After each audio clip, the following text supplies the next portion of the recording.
अल मुस्लिम की जगह अगर मैं अल वलद रखूं आपके सामने, अल वलद और अल कलम में क्या फर्क है ये बता दें। चले अब अल मुस्लिम तो सिफत ही ना, जानदार और बेजान।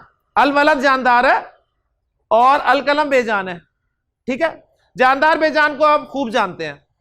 अब जानदार बेजान की बात हम नहीं करेंगे, अब जो टर्मिनोलॉजी हम इस्तेमाल करेंगे ग्रामर वाली वो नोट कर लें। वो टर्मिनोलॉजी है जी मखलूक के हवाले से आकिल और गैर आकिल।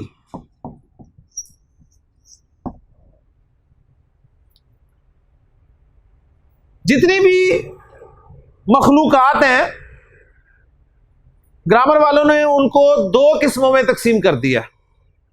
जितनी भी मखलूकात हैं, तो आपको पता है अल्लाह खालिक है, बाकी सब मखलूकात ही है ना। तो दो तरह की मखलूकात हैं जी, एक है आकिल और एक है गैर आकिल।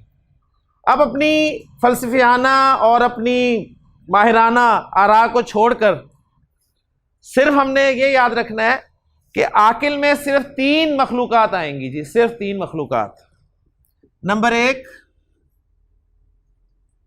इंसान, नंबर दो जिन, नंबर तीन फरिश्ते। इंसान, जिन और फरिश्ते की आकिल मखलूकात है, बाकी सब कुछ जो है वो गैर आकिल मखलूकात में चले जाएंगे। ठीक हो गया। अब अगर मैं आपसे पूछूं कि मुझे बताइए जी अल वलद और अल कलम क्या फर्क है, आप कहेंगे एक आकिल है एक गैर आकिल है। अब आपने ये जानदार बेजान वाली बात नहीं करनी जी। सवाल आप करना चाह रहे हैं कुछ?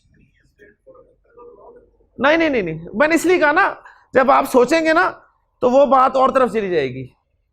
आप यहां अकल, इस अकल वाली बात नहीं कर रहे, बस ये मैंने कहा ना उनकी तकसीम ये है।